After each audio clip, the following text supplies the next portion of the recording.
where we left off in the last video. We were focused on surface 2, this blue kind of outside, or I guess the blue side of our little kind of chopped cylinder that we're dealing with. And we found a decent parameterization, and then given that parameterization, we were able to come up with ds for that surface, for surface 2. It just simplified, all this business simplified to 1, so it just equaled du dv.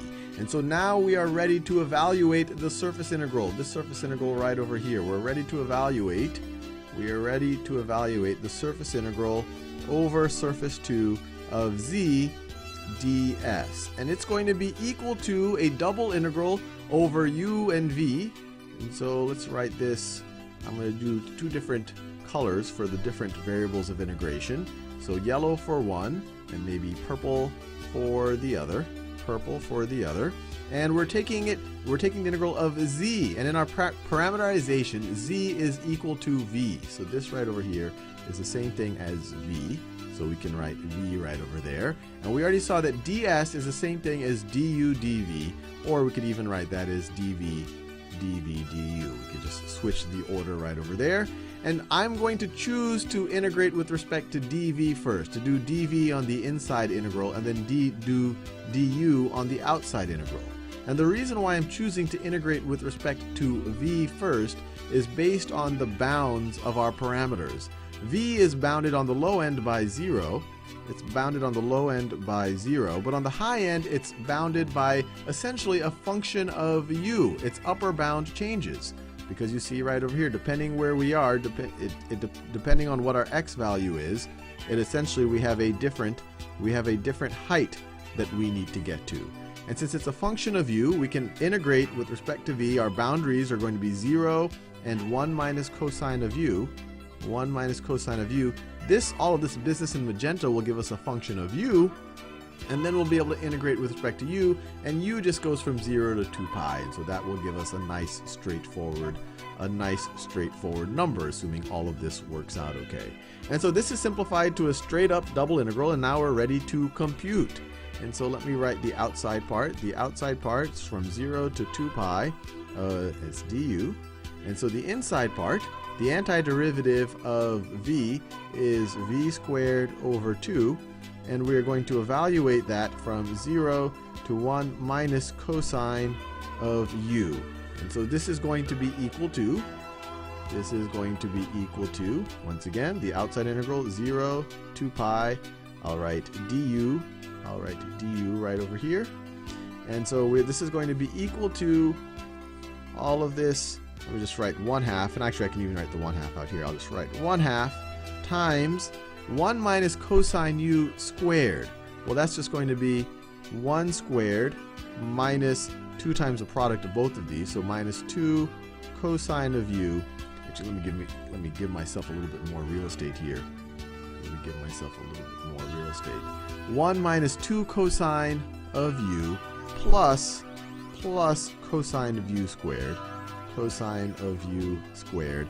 Minus this thing evaluated at 0, which is just going to be 0. So we'll just get that right over there, and then we have du. And so now we can evaluate this, we can integrate this with respect to u. So let's do that.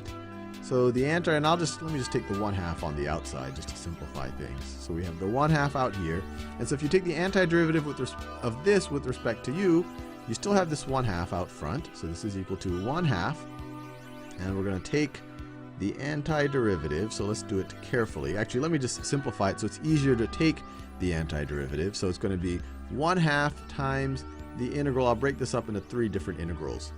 1/2 times the integral from 0 to 2 pi of 1 du, which is just du, minus 2 times the integral from 0 to 2 pi of cosine of u du, that's this term right over here, plus the integral from 0 to 2 pi of cosine squared u. And cosine squared u, it's not so easy to take the antiderivative of that, so we'll use one of our trig identities. I always forget the formal name. I just think of it as the one that takes us from cosine squared to cosine of 2u. So this trig identity, this thing right over here is the same thing. This comes straight out of our trigonometry class. This is 1/2 plus 1/2 plus 1/2 cosine of 2 theta plus 1/2 cosine of 2, or I should say not theta, cosine of 2u. So this last integral right over here, I can rewrite it as,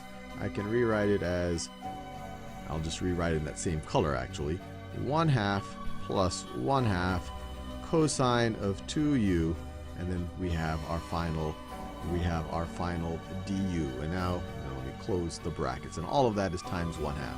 So this thing right over here, cosine squared u, just a trig identity, takes us to that. Now this is pretty easy to evaluate. The antiderivative of this is just going to be u evaluated at 2 pi and 0. So it essentially just, let me just write it out. This part right over here is just u evaluated from 0 to 2 pi. It's 2 pi minus 0. It just gets evaluated and we get 2 pi. So out front you have your 1/2 and then times 2 pi, and then this right over here, the antiderivative, this is going to be equal to minus 2 times the antiderivative of cosine of u. Well, that's just sine of u. Sine of u evaluated from 0 to 2 pi. Well, sine of 2 pi is 0. Sine of 0 is 0. So this whole thing is going to evaluate to 0. So we could say minus 0. And then we take the antiderivative of this right over here. The antiderivative of this is going to be, antiderivative of 1/2 is 1/2 u. 1/2 u. And the antiderivative of 1/2 cosine of 2u, well, if we had a 2 out front here, then that would be the derivative of sine of 2u, but we don't have a 2 out here, but we can add a 2. Let me actually write it this way. We can add a 2 right over here. We can add a 2 and then divide by a 2. We can add a 2, I mean, that's a little bit too confusing. Let me make it very clear. 1/2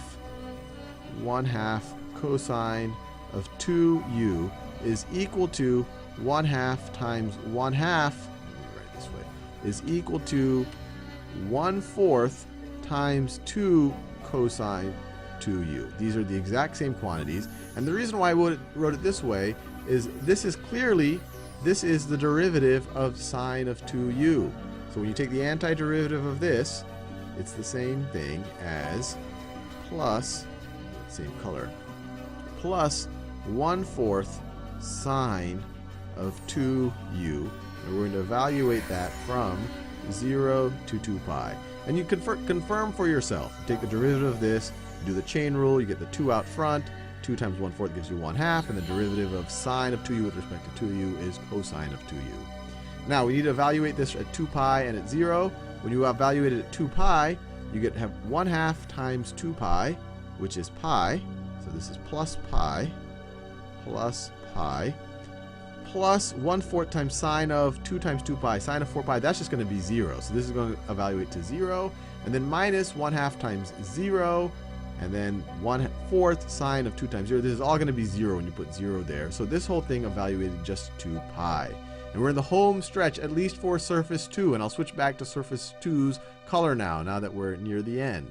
So the surface integral for surface 2 is just going to be 1/2 times 2 pi minus 0 plus pi. So it's 1/2 times 3 pi, which is equal to, we can have our drum roll, or I guess our mini drum roll, since we're not really done the entire problem right now, but it's equal to 3 pi over 2. 3 pi over 2.